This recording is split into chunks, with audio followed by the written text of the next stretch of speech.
AgAmerica TV here, and I'm here with Doug Sombke, the president of the South Dakota Farmers Union. Doug, thanks for being with us today. You bet. Thanks for having me, Randy. You know, it's kind of nice. They had a nice, warm, humid day again for us today. Yeah, you know, you find out if your sweat pores are actually open or not now. Boy, mine are working, and most everybody does.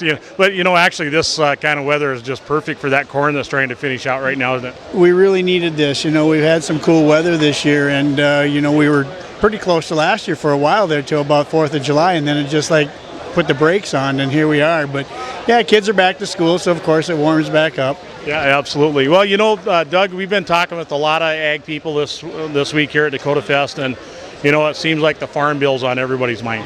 Yeah, you know, it's very serious. You know, I mean, they're talking about a possible extension. No, that's not the answer. That's a cop-out. That's a cheat. It's not doing their job. You know, and nothing personal, but they just need to get to work. And, you know, if we all operated the way they're operating today, we'd have a really bad mess. We just need some leadership, you know, and that's what we elect them for, so we're asking them to do their job. You know, one thing I think I'd probably hate more than anything right now is being one of the leaders of either party in either house of Congress. That's exactly right. You know, it's almost like the school children are in charge of the principal's office. You know, it just seems like they just have overcome, and you know, they're really not dealing with the real strong issues either. That's the worst thing. I mean, things like the farm bill shouldn't be that hard to deal with, but they're willing to sacrifice, you know, just to make their point about simpler issues, and it's not a good place to be. You know, Bob Stallman made a good point yesterday about the issues of what they need to do, and we at Farmers Union feel the same way, and we've always been working together on those same issues. We're going to have a Farm Bill rally with a coalition at the State Fair this year, another week, with the same message. We feel that, you know, Congress just has to have some attention. They have to have our attention to get their job done.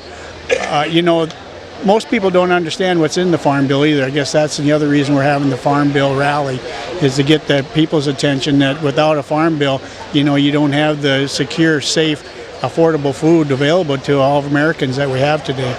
You know, we got a chance to visit with Mr. Stallman yesterday, and you know, we were talking about the uncertainty that all farmers and ranchers face every day anyway, and you know, his point was, you know, we sure don't need uncertainty that's generated by our government. That's exactly right. You know, you look at the government for help. You know, you don't look at them for being an obstruction. And right now, that's all there is obstruction. Well, it's our government. I guess it's our job to change it then, isn't it? That's exactly right. You know, we're the ones that put them there. You know, I mean, really, whose fault is it? You know, you're exactly right.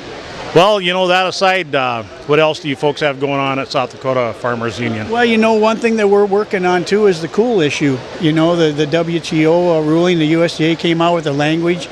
Now we're into a lawsuit, and we're interveners on that lawsuit, and the court has accepted us as interveners. So that's a big deal for us, and cool has always been a strong issue for Farmers Union, and we're going to continue to work and get this thing through. I always describe it in a football analogy that we're on the 1 yard line in the fourth quarter with seconds to go, and we're going to put this one through, and we're going to make it good for all agriculture. Well, that sounds really good to me. You know, we look around, you know, you look down the road, and they're projecting by 2050 a population of 8.5 billion people. How in the world, with what we're seeing around the world right now, how in the world are we going to feed all those people? Well, one thing is we're going to have to get other parts of the world to start helping feed themselves. That's going to be a huge thing. But at the same time, we have to have research and technology to do that. And of course, again, Farm Bill has let us down in that part. We've stripped the research funding. We can't do those type of things. That's not what got us here today.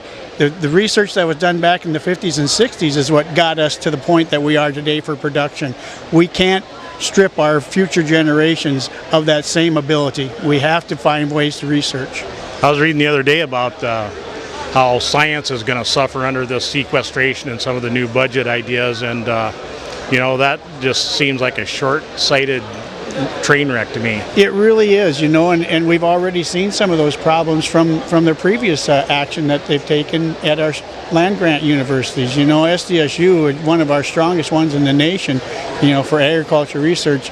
And I tell you, Dr. Dunn has done a great job with the few funds that we've given him. And just imagine what we could do if we would do better. You know, and that's something we got to look at. We can't be short-sighted when it comes to that area of our economy for the future. You know, in talking to some of the researchers, I think one of the problems we're going to see, or potential problems, is that when they're more responsible for raising their own money, you're going to see a lot more corporate influence coming in there, and we all know that in the long run that having the corporations fund that stuff is probably not the way to go. That is not, of course. You know, I mean, what are you going to do? I mean, if you're put in that sort of a situation, you're competing with other land-grant colleges, what are you going to do? We can't afford to do the things we're doing today, so they're going to go and find funding where they can. We can't allow that as people of the United States. We've got to change that. I find it interesting that 150 years ago, at a time when the country was really divided, in the Civil War, at least Lincoln had the ability and the foresight to develop USDA and to get land-grant colleges started. That is huge to think about. And so we think we got problems today. Imagine what that was like. We need to step up and do the same thing with the leadership ability that we have. I wish we had Abe Lincoln around today, don't you? Yeah, no kidding. Well, thanks very much for spending a little bit of time with us today, and why don't you let people know when you're going to do the Farm Bill rally at State Fair, and we'll see what we can do to get the word out. Sure, we're having the Farm Bill rally at the State Fair Saturday the 31st. Start at noon. We'll have a farmer share luncheon at that time, and then following that we'll have the presentation of the rally. And we're probably going to have some prestigious people there. I know Senator Johnson has already agreed to be there, and others have been invited, and announcements will be out in the next week here on when and who's going to be there.